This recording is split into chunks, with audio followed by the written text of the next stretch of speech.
Hello fellow internet users, this is Purple Lulu. Welcome back. I don't post on here a whole lot and my content recently has been kind of, Here are some updates. I recently turned 18, meaning I'm an adult, and I'm about to graduate high school.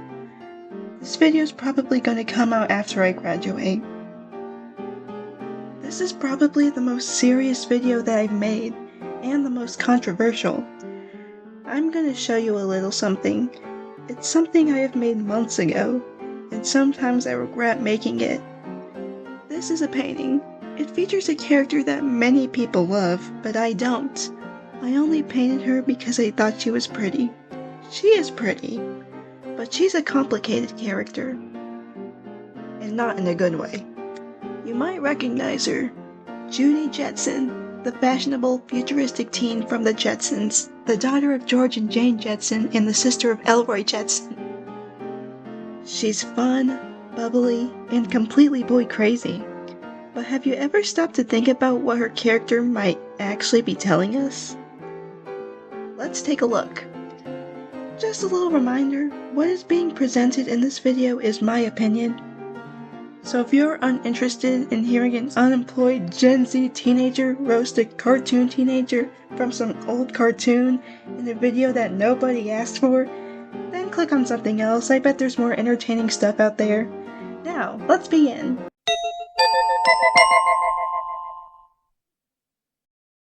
Here's some historical context that may explain why Judy's character is the way it is. The Jetsons premiered in 1962. When people think of the 1960s, they think of Beatlemania, the hippie movement, and all of the social change. But the Jetsons aired in the early 1960s, which was still a lot like the 1950s. In the 1950s, the US marriage rate was at an all-time high and couples were getting married at much younger ages than in previous years. Getting married fresh out of high school or while in college was considered the norm. A dominant theme promoted in the culture and even the media at the time was that a husband was far more important than a college degree. Even though employment rates for women rose, the media tended to focus on a woman's role in the home. If a woman wasn't engaged or married by her early 20s, she was in danger of becoming an old maid.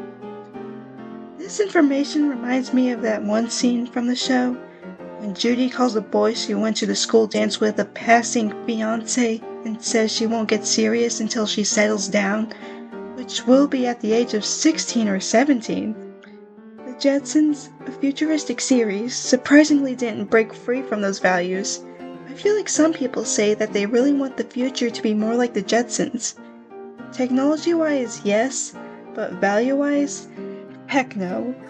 Don't even get me started on whatever the heck that driving lesson episode was. Women drivers, that's the problem. To be fair, if a show taking place in the future, made in 1962, did have more, progressive values, I feel like it would be rather controversial.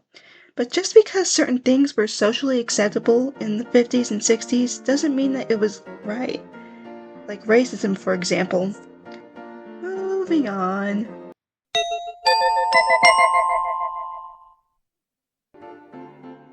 So let's talk about Judy. What do we actually know about her?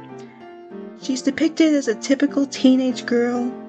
Interests revolve around fashion, music, and especially boys. But being boy crazy is almost her whole personality, and some people might think this is funny. Having a few casual crushes is normal, but Judy, on the other hand, is in a relationship with a new man constantly. While she has moments of independence, much of that boy-crazy storyline she had reinforces the idea that a woman's world revolves around male attention. Let's start with the first season. Judy doesn't get a whole lot of screen time, and most of that screen time, she's getting involved in some sort of romantic experience. In the second episode of the show, she wins a date with a rock star named Jet Screamer after winning a songwriting contest, even though the song was actually a secret code by Elroy that was swapped by her daddy, George Jetson. I thought her whole crush on Jet Screamer was funny and cute. Same goes with the whole boy crazy stuff, but I had no idea that her dating multiple men would be a rather annoying running gag that would take up most of her personality. This was the only episode in season 1 that was centered around her. For the rest of the episodes, she's just there, and looking for a man to marry and depend on financially. Let's move on.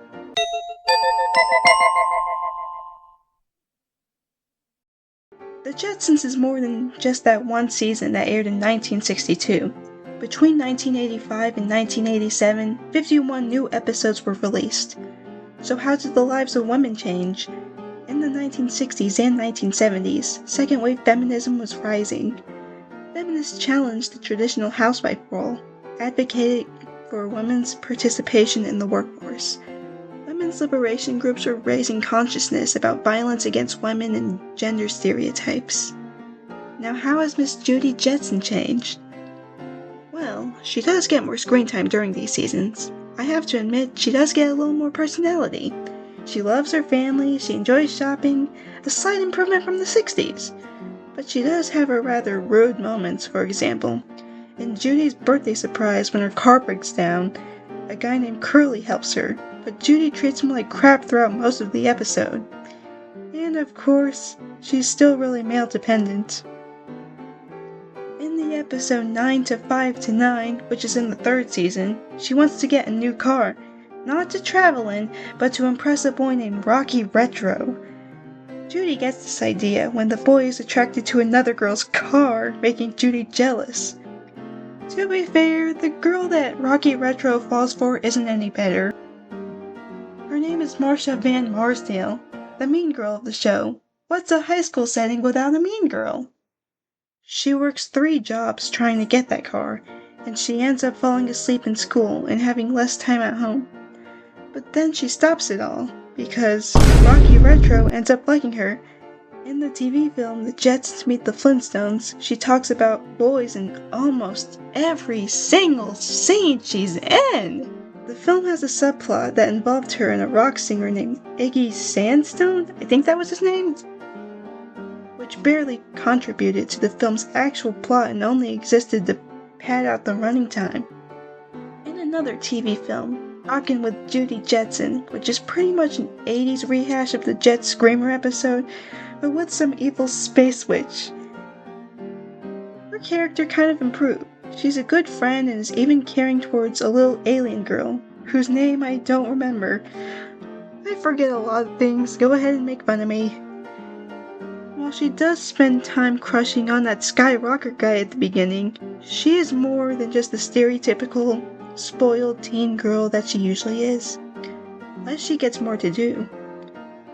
Skyrocker, also known as Billy Booster, despite being an 80s ripoff of Jet Screamer, is a decent love interest for Judy and doesn't solely exist just to make the boy-obsessed girl finally happy, unlike a couple of others, one of which I'm about to mention. In the theatrical film adaptation, Jetsons the Movie, which is an amazing movie as you can tell by its Rotten Tomatoes scores, Judy idolizes a rock star named Cosmic Cosmo. During a concert, he randomly comes up to her and asks her out. Of course, she's really happy, but her family has to move and Judy is devastated. She spends the whole beginning of the movie yapping about him, even though they've barely interacted. They only speak to each other for a few seconds, and Judy acts like they're gonna get married and have kids. When she has to move, she acts like her life is over because she won't be able to see some random rock star again.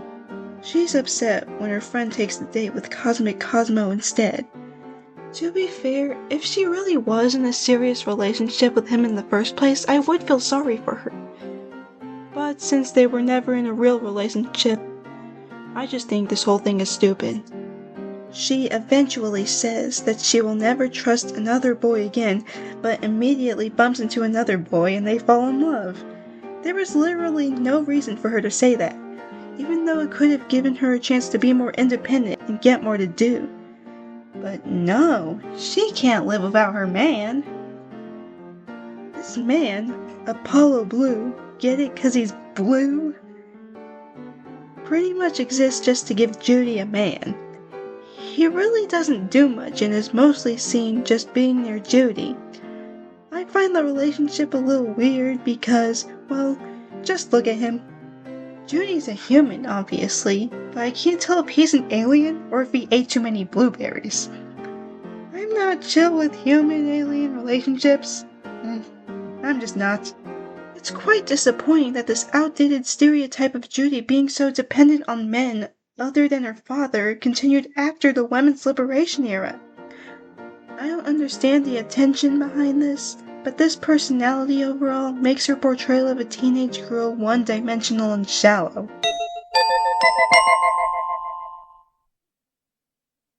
Media has a huge influence on young audiences. When young girls watch characters like Judy Jetson, they might internalize the idea that their primary value comes from relationships. Shows like the Jetsons normalize this perception, making it seem like it's just the way things are, but in reality, it's a constructed stereotype. In my opinion, characters like Judy Jetson reinforce outdated gender norms, subtly shaping how young viewers see themselves and their roles in society. What girls need to know is that they need to learn to love themselves and focus on hobbies other than getting into romantic situations. Boys should know this too. They might be influenced by the show, specifically by Judy, and think that their lives are incomplete without girlfriends. By presenting women in domestic roles and men as the primary decision makers, the show contributed to reinforcing societal expectations. Media like the Jetsons seem to play a role in normalizing these stereotypes for generations of children.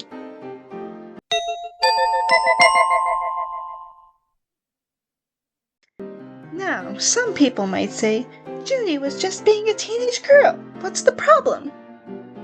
Speaking of these kinds of points, here is this comment on a video that was a montage of Judy's boy-crazy moments. So, this one comment here says, I now have 100 different and legitimate reasons to despise Judy Jetson. And somebody responded saying, I have 1,000,000 reasons why I love Judy Jetson. I don't mind her thinking of boys and dreaming about them. It's natural for a teenage girl to think about boys. Me? I'm just an ordinary person thinking about girls. It's natural for me too. Ain't that just so bad? Apparently the second comment has more upvotes, which also proves that my opinion is clearly a hot take. Sure, teenagers can enjoy romance and dating, but compare Judy to more modern teenage characters. Today, female protagonists are independent, complex, and have ambitions beyond romance. The shifts in portrayal shows how the media has evolved. Daphne Blake from Scooby-Doo is stylish and adventurous, but started off as the damsel in distress stereotype. Over time, she has been reimagined as more independent and capable. Daphne has gotten some development over the years, unlike Judy, who pretty much stayed the same. Velma Dinkley, also from Scooby-Doo, is the smartest member of Mystery Inc., prioritizing logic and problem-solving over social status or romance. She contrasts sharply with Judy. She is analytical and independent, challenging traditional gender stereotypes. More modern characters like Luz from the Owl House or Star Butterfly from Star vs. the Forces of Evil are depicted as independent, ambitious, and multidimensional. Modern teenage cartoon girls are given more complex personalities and goals beyond romance. They reflect a shift toward more progressive portrayals of young women in animation.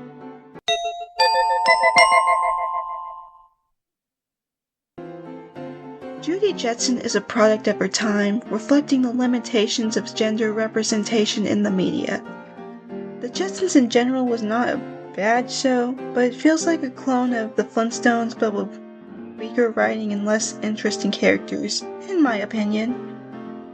It may be enjoyable for many people, but that doesn't mean we shouldn't critique it. By analyzing these portrayals, we can push for more meaningful representation in the future. Do you think Judy's character is problematic, or is she just another teen having fun? Let me know. Thanks for watching this video. If you like this video, push that like button and hit the subscribe button if you want. I don't even know when I will make a new video. But anyway, have a good day.